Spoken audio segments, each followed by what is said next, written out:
Bienvenue mesdames et messieurs, merci encore d'être les nôtres à Top Kinefo, toujours dans le cadre de votre l'essentiel de l'actualité auquel nous scriptons l'actualité. Voilà encore, j'ai le réel plaisir de vous présenter ce nouveau numéro du 1er novembre 2024 au Yotoromekato sur l'actualité à République démocratique du Congo. Alors, nous allons, l'émission que nous avons réalisée avec un membre, un Congolais, un patriote par rapport à ma question. Où ils ont taraudé les Congolais, il y a question, il y a visite du chef de l'État na Ouganda où il était invité par son homologue Kakuta Museveni. Il y a eu, après cette visite, les deux chefs d'état-major se sont échangés, ils sont discutés sur il y a ça là moins accord pour renforcer encore les accords, il y a sécurité entre les deux frontières. Contre la menace commune entre les deux pays. Il y a eu les accords et le chef d'État comme Alobaki Keno cette fois-ci à Zongi avec certitude que l'Union va discuter dans son homologue et que ça l'a concrétisé. Surtout c'était sur le plan sécurité. Tout le monde aussi l'a communiqué. Tout le monde aussi réaction il y a Museveni et pendant Alobaki Keno la situation sécurité et puis j'ai encore engagement il y a que ça la banzela mais certains Congolais c'était pas le bienvenu dans les Congolais et nous avons eu une interview avec un Congolais que vous allez suivre au cours de cette émission par rapport à des Congolais critiquent qui visitent le chef de l'État aussi longtemps que la situation na Est-Sekuna ils ont bien été et puis Ouganda joue aussi les faux jets. Donc voilà, on va parler au cours de cette émission. Nous avons parlé sur les bilans aussi. Il y a Judith Simouina, Togolo Bela Dayango. Et puis les débats sur les changements, il y a constitution, IDPS, ça doit continuer toujours comme ça la campagne. Il y a qu'on vulgariser sur il y a changement, il y a constitution, tout le monde qui aussi comment manifestation salaming na tchekata tchango kuna oyo ipa iwapi ba militant il y a SID ba bimaki pour dire non pour changer la Constitution République démocratique du Congo. Voilà, mesdames et messieurs, nous allons vous laisser suivre cette émission que nous avons réalisée. Alors, sur l'examen du projet de loi de finances exercice 2023 présenté par la première ministre, Judith Suminwa, débattu jusqu'au petit matin. Aujourd'hui, le 1er octobre, ce chiffre à 18 milliards de dollars. Il y a eu des priorités sur les infrastructures, du développement rural, la sécurité aussi, qui est parmi ma priorité à 2025. Et que ça, les débats étaient roulés par certaines recommandations par rapport à ce que la réalité, ce qui se passe. Tu vois que les mêmes projets, la réalité, ce sont les projets, les programmes, mais la réalisation de pose un problème. Nous attendons toujours. Nous avons suivi comment le député Eliezer Tambo Ameka qui quota doute à remettre en tout cas le programme en doute par rapport à la réalité gratuite. Et puis il y a eu plusieurs interventions. Certaines qu'il faut aussi citer à Sikana Kinshasa tout ça concentré quelques parties encore. Et voilà, mesdames et messieurs, nous revenons prochainement na détails et aujourd'hui nous allons rapidement le FARDC aussi à rappeler le FARDC a rappelé les autorités politiques, surtout les garants de la nation par rapport à la dégradation et à la situation à l'Est de la République démocratique du Congo où les rebelles de M23 AFCT continuent toujours à semer des terreurs. Il y a certains villages et territoires qui continuent, il y a les avancées, il y a avancé, il y a M23, il fallait quitter position qui a cessé les faits. Il faut que les autorités balamuka quitter cesser les faits la décision sérieuse parce que l'ennemi avance à pas vite pour conquérir territoire. Alors l'armée même a déjà fatigué à respecter toujours cesser les faits armés à comme une soif et à pousser l'ennemi en dehors de la République démocratique du Congo. En tout cas, yango ça qui communiquer pour adresser à l'autorité politique. En tout cas, les respects, il y a cesser les faits, les ennemis va respecter en karaté. la RDC continue à perdre le village, le territoire, il faut kende, ça l'offensif. Et voilà, c'est une autorité, ça autorisation na armée à côté en action. Voilà, parfois mauvaise lecture et autorité politique par rapport à certaines réalités. Est-ce que nous pouvons toujours continuer à cesser les faits, de respecter les engagements, pendant que l'ennemi ne respecte pas l'engagement? L'ennemi ne respecte pas l'engagement. Et la raison pour laquelle la visite du chef de l'État na Ouganda, les Congolais, c'est pas là qu'ils n'ont vraiment été. Croyez peut-être que nous rompre la relation militaire ou tout ça en Rwanda. Pour na Ouganda, pardon, parce que l'Ouganda a permettre le couloir pour donner les avancées dans les rebelles M23 dans AFC. Et il y a des réunions qui se font aux Salama na Ouganda. Il y a les alertes, il y a bateau dans l'Est de la République démocratique. On va subir les affres de la guerre. Mais c'est comme si la République démocratique dit qu'on a l'Assemblée. Voilà encore le chef de l'État a signé un engagement dans l'Ouganda. Est-ce que l'Ouganda va-t-il respecter? L'Ouganda a fait biso fauché. Tout l'a dit chef de l'État ndenga lobby. Ndenga lobaki. Je vous laisse cette vidéo d'abord. Et puis, nous allons prendre notre deuxième partie. Il y a émission où tout ça là qui non mon amboka où il y a réfléchi ça qui tout sur la question où il y a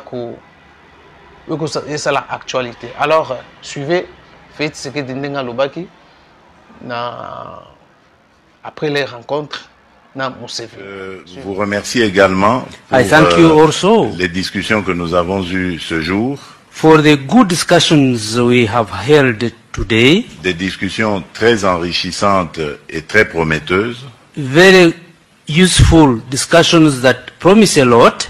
Qui ont tourné essentiellement autour du processus de paix, cette paix que nous voulons. Which turn around the issue of peace, peace which we all like to have.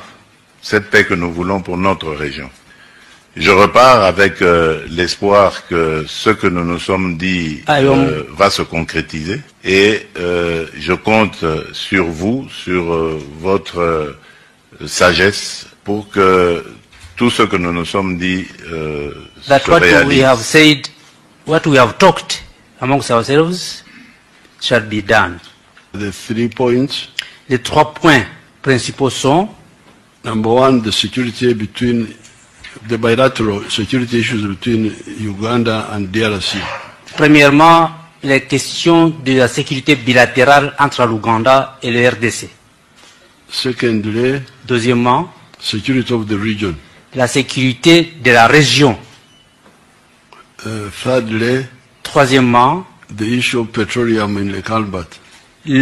La question du pétrole dans le lac Albert. And then 4, quatrièmement, the infrastructure. L'infrastructure. Especially the Kasindi. Surtout Kasindi, Beni. La route de Kasindi, Butembo Beni. Tembo Road. La route de Kasindi, Tembo.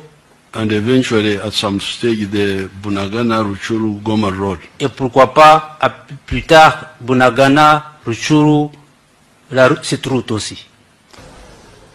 Voilà, mesdames et messieurs, Bolandi, Félix Tshisekedi. Alors, avant tout, au côté de la deuxième partie, je vous convie de s'abonner à Topkin Info.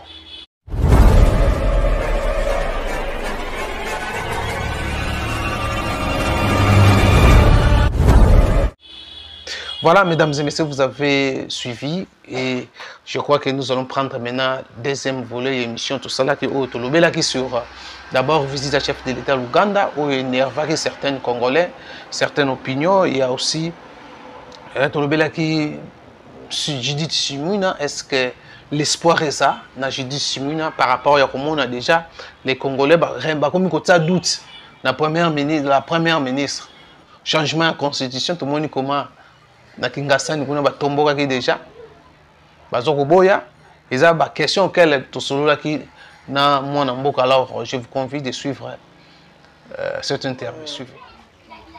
Pour les Bantous. Bonjour Ousmane Bembi.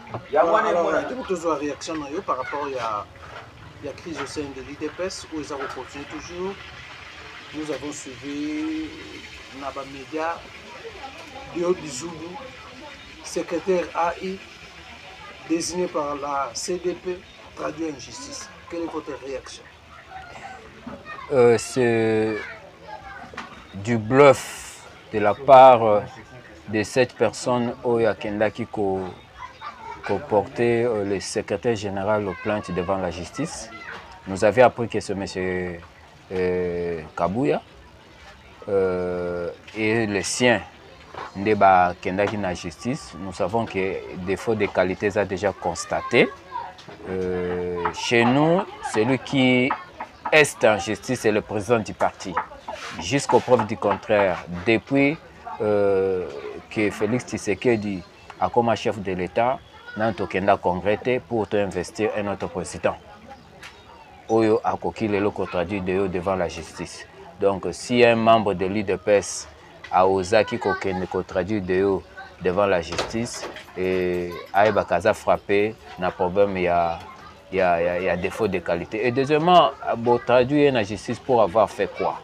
Usurper le pouvoir du secrétaire général. Non, il est le secrétaire général. Ils sont référés dans le congrès, dans le Basalaki.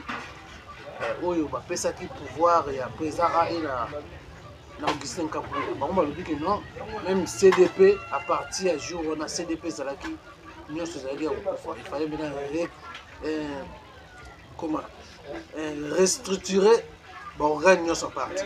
Ousmane, na moto a évoqué ki babilo kowana, c'est un bébé politique. Au moins ni bato Kabouya Kabundi ba recruter et bandi ko tia bango na sema bango comme ba pire petit na bango batinda ka bango ça et là na ba salle besogne et bato na ba na maîtrise à fonctionnement ya IDPST et c'est parfois bizarre ya kotal un grand IDPS et ça l'a défendu dans le mal par de telles personnes pour na koya koloba keno IDPS de Tiaki Kabouya comme président a effacé directoire. Est-ce que statut à parti ezalaki revisité? Est-ce que so bimisi ba texte na biso au comment na ba texte na biso et lobby que non il faut instituer une présidence et à transition après un président AI après que la mort du président du parti est à constater ou bien président du parti a comme empêché. Exacté. Donc Kabouya azwaki Nathan wana a usé na bambongo ya sa gagner dans le mal au nom ya IDPS à corrompre le faible a memi bango na ngandaya la kuna na bar et a intimider bango ba pesi bisala salawana oye ba tunaye ba ta ko défendre wana. Deo Bizoubou faisait aussi partie. Mais mieux vaut tard que jamais. Si Deo Bizoubou faisait partie, aujourd'hui Deo Bizoubou a dénoncé et il marche dans la légalité. Il marche dans la légalité. Hein? Vaut mieux tard que jamais. Donc, Deo Bizoubou s'est rattrapé et aujourd'hui, il est avec la base et ensemble avec lui, nous cherchons à rétablir la légalité au sein du parti. Parce qu'il faut toujours que ça y ait des personnes qui se quedent Moulumba à Tikela Kiyango. Donc, qui jamais continuer à y des personnes, le Lenge Kabouya, Azako Komisango, business. Comment y des personnes pour na Kabouya, Nabatunae, et Zali business. Donc à s'enrichir comme Anini au nom ya IDPS. Donc ba valeur, ba objectif, ba union surtout où ils ont signé na ba texte IDPS état libangote. Donc ba plainte na bango ba coach ici wana ezala na ona tiroir. Donc azana qualité te ya ko funda Deo Bizoubou. D'ailleurs yé mon connaître azali wana azako risquer même to traduire na justice parce que engagé l'IDPS tout en étant le secrétaire général, alors que le secrétaire général dans l'IDPS n'engage pas le parti. C'est le président qui engage le parti. C'est le président qui engage le parti. Je viens de dire que depuis Félix Tshisekedi comme chef de l'État, il a été élevé qui? Il était... Non, il a été élevé dans le Congrès avec Wakwenda. Lors de la convention démocratique dirigée par Wakwenda comme secrétaire général. Et c'est tout. Nous, surtout, et salami, après session, on a dit les mafia. Tu dois reconnaître, il y a une raison pour laquelle tu as dit que nous, avons détruire parti. A détruire parti, et déjà, Netchazawana, secrétaire général, élevé par la Convention démocratique. Ce que nous attendons de la Convention démocratique, c'est qu'il va convoquer session pour que dans la session, nous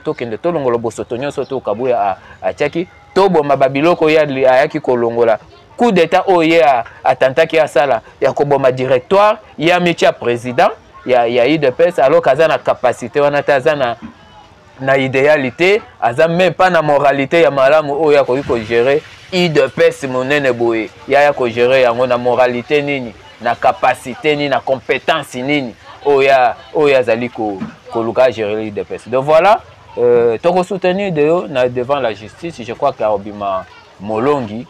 Parce que nous, la base, nous sommes toujours derrière. Et parce que ceci, nous avons les alliés, IDPS est bon. IDPS est bon. Combattant à cause de la soulager. Et puis, chef de l'État, à cause de combattant, il y a malonga. Au bakosunga, il y a politique, il y a malamu, il y a imprimé na mboka. Pour le moment, ils ont souffert. Parce que, nous, surtout, aza kocha au nom de IDPS, c'est une sorte de mafieux qui viennent que pour. Récupérer le moment, le temps perdu. Il y a histoire na bango, voilà. Voilà, alors, Tolanaki Augustin Kabouya, l'État, l'ère maintenant, il y a changement. Et quand l'ère où il faut soutenir le chef de l'État, na intention na yo alobaki na Kisangani ya ko changer constitution de la République démocratique du Congo, il fallait maintenant bomba itumba oboza nango aussi sacré wana posala bobosa na makambo ke na vulgarisation ya changement de constitution. Non, c'est une pierre deux coups. C'est une pierre deux coups. Koto tozali kolite pour que Deo afanda IDPS tellement to longola ba mafia nyonso to bengana ba traître nyonso koto yo pe tozali ko soutenir le chef de l'État. Donc cela n'a rien à voir na biloko ya zoloba. Ya kanisa o distrait banani. Ya kanisa Fuma Kabuya yo kanisa o distrait banani. Que nous, le chef de l'État, le changement de la constitution, tout est cailloté. Et puis, il y a un changement de constitution, il y a pour changement de constitution. Il y a pour révision de la constitution. Parce qu'il y a une révision de la constitution, ils ont tiré dividende politique par rapport à bateau, ils ont collaboré dans la Molili. Donc, déjà, à côté du schéma, il y a changement de la constitution. Mais tant qu'on a le changement de la constitution, c'est que il y a par rapport à la révision de la constitution, il a prononcé qu'avant. Donc il n'est pas politicien. Il n'est pas politicien. Moutouma Kwaza Koto diversé à Zali na position fixe, c'était na gacha politique. Oh Moutaro dirigeait IDPS. Il y a un autre lobby boye. Koto Tozo Kobenga na ba mafia na kati ya IDPS, Koto Tozali ko soutenir le changement de la constitution. Dans un moment opportun, ce qui est commis officiel. Parce que Tozo, c'est la menace à l'annoncer officiellement et puis processus est vraiment déclenché. C'est alors que vulgarisation, pour le changement de la constitution, a pété. Donc, pour le moment, donc, tout le monde que non, vulgarisation est précoce. Oh, jusque-là, ils sont précoces parce que. C'était pas le moment. Jusque-là, ils sont précoces parce que. Les présidents annoncé, mais on n'a pas encore réuni tous les moyens possibles où il permettre. Il a promis, mais nous attendons. Mais nous ne sommes pas encore arrivés. Nous ne sommes pas encore arrivés. Oui, nous sommes. Oui,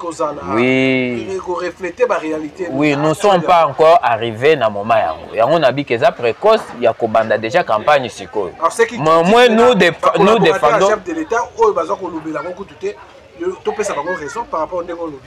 Bon, ils ont un silence, ils sont coupables.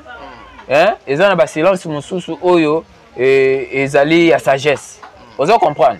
Mais majorité ya bato baza tout autour ya président ba silence na bango eza coupable parce que mingi pe baza kolinga na bango te po mingi baza dans ba poche ya ba président mosusu oyo baza pe côté le la changement de constitution ya ba impérialiste mosusu ya ba église catholique ya ba soi-disant opposant mosusu oyo bazali côté le la changement de constitution. Or changement de constitution est très important dans contexte politique il y a lelo parce que constitution ndem te memeli biso afidèle et memeli biso guerre insécurité na est de la République.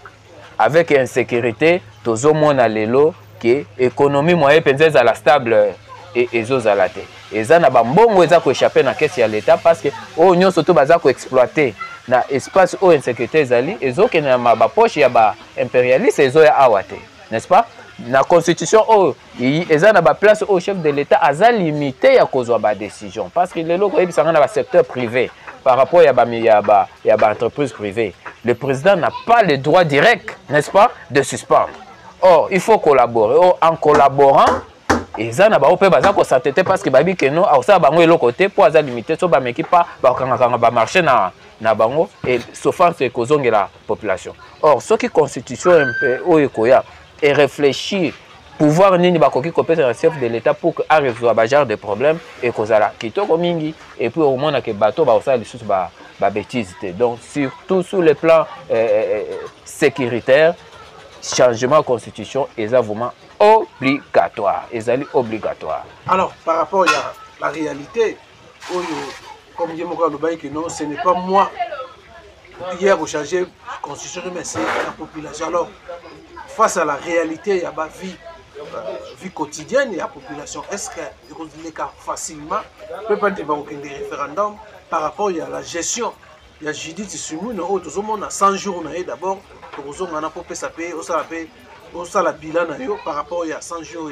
Judith Sumoun. Est-ce que c'est facile pour convaincre la population qu'il y a un référendum pour changer la constitution par rapport à la situation, il y a vie sociale, le peuple a vivre et surtout tout le monde a grève, il y a des enseignants, des médecins, donc comme cardinal à l'Obaki qui n'a pas indicateur, nous sommes rouge. Ousmane, eza pété peuple a aucun référendum. Comment peuple a nanzala? Te nanzala wana ya peuple. Sous Kabila peuple wana akendaki référendum, abimisaki constitution o ezal ko rendre biso malheureux aujourd'hui. Nanzala parce qu'à l'époque nzala pe ezalaki. Pour preuve musicien moi ayembaka peuple azo senga nini kolia komela. Vous comprendre? Ayembaka on à époque ya Kabila na tozalaki na époque Tshisekedi te. C'est ka yembaki na tango wana ba réalité ezaki na tango wana. Donc lelo o bino bozo kanisa ke ezali nzala wana. Soki pe tokei pe na référendum peuple a voté kaka constitution ya sika o ekoya po ya ko balaye oyo constitution ya ba belligérant o esalamaka na Liège avec ba Louis Michel, ba André Flao, hein, ba constitution ya ba Bemba, ba Robert Roy, ba Joseph Kabila, hein, ba Zarias Robert Roy, ba James Kabarebe, de constitution na bango yo to longola yango to tia constitution ya ba Congolais pe ça la mana ba Congolais. Vous comprenez? Et cause la pasité les églises ba onje ba l'opposition église vous n'avez rien catholique elingaka élection c'est OK élection. Vous avez 6 ans à pouvoir comme ça le peuple d'abord et comme en réalité le peuple et comme vous avez des difficultés comme une réalité. Et yo kana ebisa Ousmane. Tshisekedi akoti na pouvoir akuti une classe politique o na mutu na bango ba copia ba comportement ya ba Kabila na ya ba Mobutu. Ozo comprendre? Akuti déjà ba mentalité ya ba détournement, mentalité ya ba antivaleur eza na kati ya mutu na bango. Donc azalaki nanu na musala ya koluka ko rééduquer, n'est-ce pas?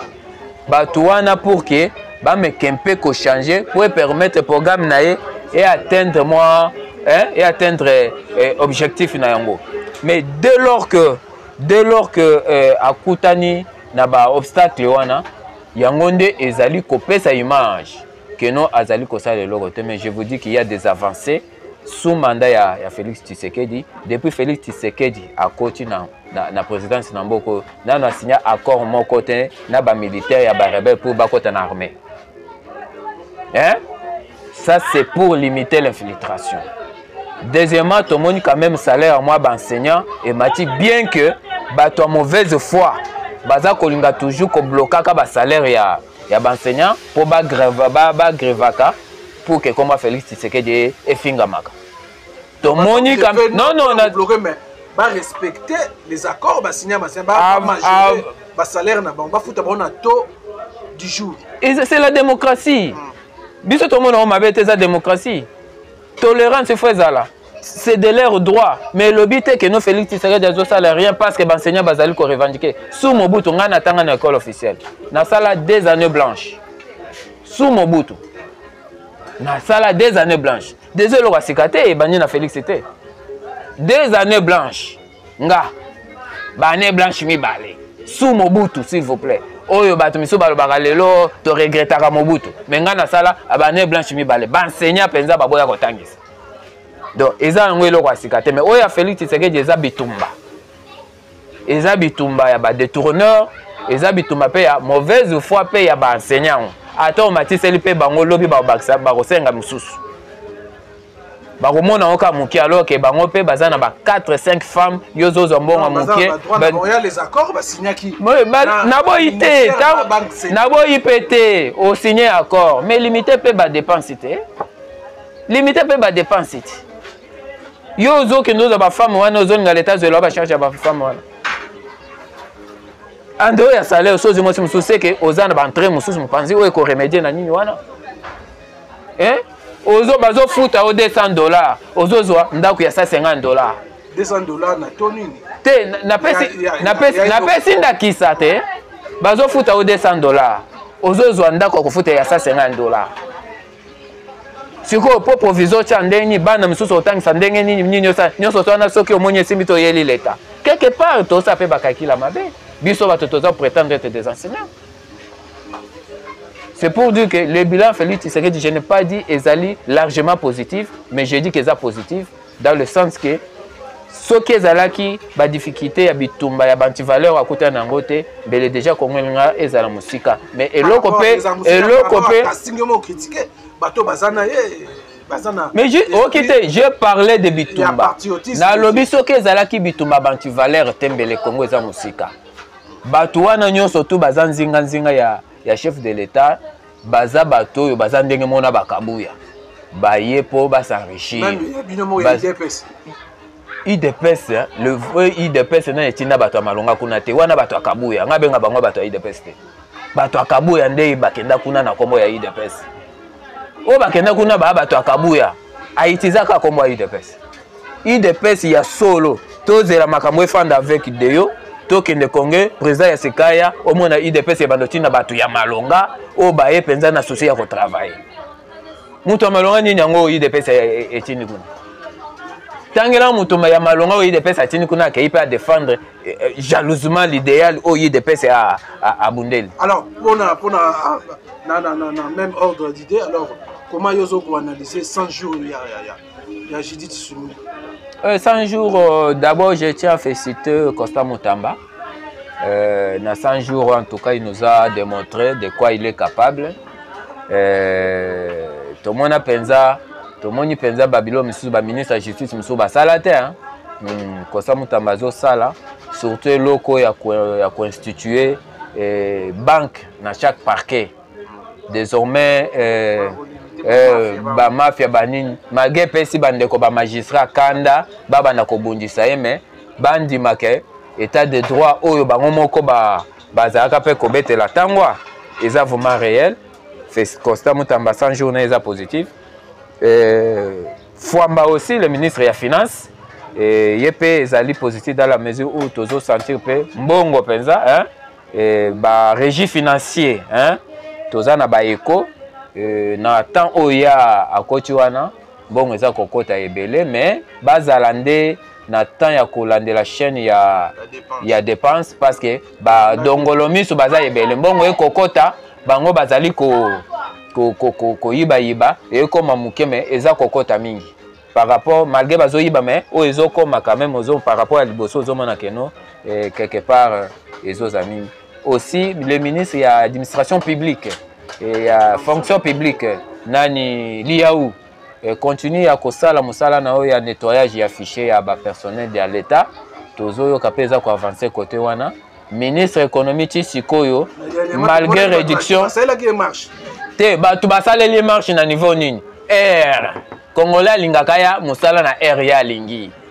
sko ye atelemi bango rigueur ya R soki musala ezo banda 7h il faut zalo 8h ozongi pe ba compter ote ba misusu ba komela ye mukanda ba o tolinga ki o message fois to monyo BBC pour na atelme likambo ya air ozo comprendre ndo moni ba marche misusu ezoken il faut faire attention ba marche nyoso to eza ba marche te eza bato nde bazoluka ba garder toujours ba laisser aller ba ça l'habitude oyo bazaki nango so mutu mo boye po acha mo ordre oyo ezo profiter na bango tale bala moko ale ba déclencher au marche mais ba ça les marches était pour azo travailler ma ben non ministre économie nazo interpeller yo nini ya ba taxe obo réduire awa tisiko ba tisiko impact ezate pas biloko ezaka ya komata Jean-Pierre Bemba yo ministre ya transport tisiko yo okomona 207 moko baza soki na 4 baza so na 8 rangé na kati et puis donc mutu na prix na ye siko mosala na yo eza nini il faut éviter ba politique ya trop de bureaux il faut qu'il te rappelle na terrain ministre azaka homme de terrain so monde ke ba service bazo pesa o ba rapport yo mo faut qu'il te na terrain pour comparer ka rapport bazo pesa na réalité ya terrain c'est tambola de paix kolinga ka bureau trop te 100 jours 100 jours 100 jours pour bazo critiquer moi bon bien que ya boyanga bi que non 100 jours eza loi te pour nous tester nino mais le président de la République eza loi te faut pas changer eza loi te 100 jours eza loi te c'est vrai mais nous sommes en démocratie il faut kaka batu ba critiquer ou bien ba apprécier d'accord le baté que eza loi te pour que oboya batu ba critiquer non batu ba critiquer kaka mais on a lobby que na c'est limité kaka na 3 ministres wana le reste wana na somona na ngai vraiment et le côté donc 3 ministres wana on a lobby le reste wana na moni l'autre ba kenana ba tourisme ba zo ba avantage à qui ministre qui nini et tout voilà alors parlons maintenant la visite du chef de l'État à Ouganda où ils ont une invitation il y a son homologue Kakuta Museveni tout le monde visite wana chef de l'État qui est le chef de l'État lobby à Zongi mais azara moi assurance que oyo basololi nasu Museveni ekosala toyoki Museveni makambo loyi basololi makambo ya sécurité na sous-région et a eu engagement encore à renouveler engagement ya kotonga banzela toyokanaka Uganda Bunagana Ruchuru banzela wana cette fois-ci kosalama je ne sais pas est-ce que et ça visite moko il y a perte il y a temps aussi longtemps que tu es comment l'armée ougandaise va se comporter dans le sol congolais il y a pour aider l'armée congolaise mais ça là autrement et puis selon les informations la source locale il y a la République démocratique du Congo c'est comme si l'Ouganda aussi a facilité l'entrée il y a M23 Ousmane Félix Tshisekedi a la politique il y a NT. Parce que si on a la politique il y a N, on se retrouve un jour, on a coincé, mais on a eu comment s'en sortir et qu'on a laté. Sur le plan international, il y a relations internationales, dialogue est permanent. Même avec l'ennemi, il faut toujours échanger. Peut-être l'ennemi à cause de la Namabenae, à cause de la paix à reculer. Ils allaient devant raisonnant le président s'est déplacé qui n'a sur invitation bien sûr. Il y a président ougandais à Kenda qui pour nako koyokai. Mais na koyokai na landi président où ils allaient priorité pour naé ils allaient basolo sur la sécurité. Na kati ya sécurité basolo sécurité entre Ouganda et la République démocratique du Congo ainsi que sécurité entre le pays des grands lacs. Ce qui le président Museveni yé abani ko évoquer biloko ya kotonga banzela banini wana pour Félix Tshisekedi priorité ça c'est sécurité. Yé Uganda za na pouvoir te ya kosala nzelo eza ko lier biso na Uganda sans l'autorisation de la République démocratique. Non, il y a eu des engagements.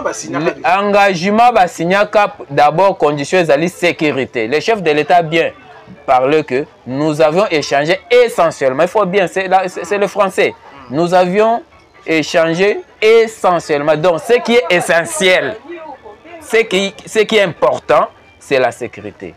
Na kati ya sécurité, mutu na mutu, côté oyo azali, a ça l'effort pour que non, soka zaki ko infiltrer RDC, to biso to zaki ko infiltrer Ouganda, to tika yango. Une fois constaté que non, en tout cas sécurité ezongi, c'est alors que nous pouvons construire même des routes où ezali ko sangisa biso nyonso. Là, nous serons sûrs que non, nos populations ekozala protéger et que transaction surtout commerciale et banako salama et banako salama na kimia et chaque pays banako ko profiter.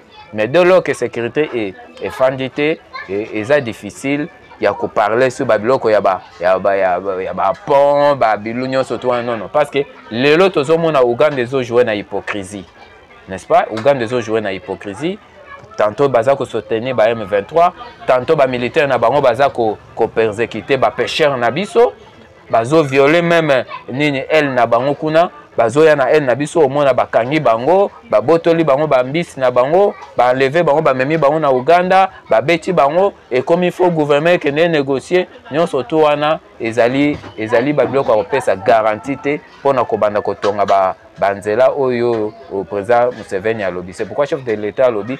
Nous avions essentiellement échangé sur la sécurité. Bah, résoudre un problème sécuritaire, le reste des choses, et au Yaza Kosengana et Koyana Simon. Mais après, c'est l'impression que non, Oyoba Solo, Oya évoqué, il y a un monde Kosalama avant sécurité. Non, parce que Félix Tshisekedi n'est pas dupe et ce n'est pas n'importe quel président. Même Félix Tshisekedi a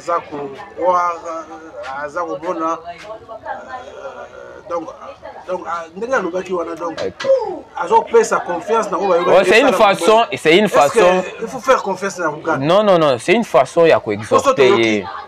La déclaration du chef d'état-major par rapport à la situation est ma déclaration. Mais il a bien parlé problème sécuritaire. Entre autres, le président doit aussi tirer les oreilles à officiers naïs. Il y a des politiciens, il y a des rebelles, il y a des gens qui ont tiré de ligne. Avant tout, il y a une logique, il y a aussi un échange commercial, il y a évoqué. Donc, ce n'est pas que Félix Tshisekedi a accueilli que Gobé Oye à lobby, mais Félix Tshisekedi a accueilli pour poser des conditions où ils ont ça avant Oye à lobby à Nessalama. Tout bon, c'est il y a sécurité. Donc, va tenir hier rigueur, c'est un chef de l'État qui est isolé. République était vis-à-vis de nos voisins parce que nous resterons toujours les éternels collaborateurs quand bien même il y a le mal. Même le Ousmane yo comme chef de l'État, il y a que collaborer kaka même na Rwanda ko collaborer en mais soza vrai congolais au banda kaka ko défendre mboka na yo vis-à-vis ya nuisance ya ba pays non surtout c'est ce que Félix Tshisekedi azali ko sala donc akoki jamais ko boya ko collaborer na bandeko a collaborer kana bango a solola kaka na bango mais mutu na mutu a ko défendre par ya mboka na ye voilà oyo jusqu'à ce niveau on a koki ko répondre na likambo etali visite ya chef de l'État yango on a profité pe lisusu ya moete na silisa pour présenter aussi ba condoléances le plus sincère na famille ya Mowei to uti ko bungisa papa na biso Benza Maswaku, un grand combattant de la fédération ya Funa et a Koufaki na liwa moko brisque crise et tozana dei to senga pena bato ya ba bonne volonté aussi ba compatir ensemble na biso et ça la biso malamu quoi tala ba combattant bo baza ko kufa a gagné le côté mabundi makasi mais kabu ya kende autambujima ina le côté le lozo tonga ba immeuble azotama na ba jeep hein kabu jama kabunda utaki na rien le lozo na malgré azana boloko mais azana ba parcelle azana ba biloko ebelebe ba misuso ba yaki o ba avocat pauvre na ba boulangerie mike na sima lelo bazaza na ba immeuble vous allez comprendre donc voilà ba combattant bazo mériter kozwa bango yo mais lelo ba kufi nani a ko raisonner lisusu na sima point d'interrogation. Voilà, merci. Merci Ndeko Ousmane. Voilà, mesdames et messieurs, ça n'est fini par ici. Merci à Milon Soboza Kebele à Rolanda Bisso Tokutani. Prochainement, portez-vous bien. Bye bye.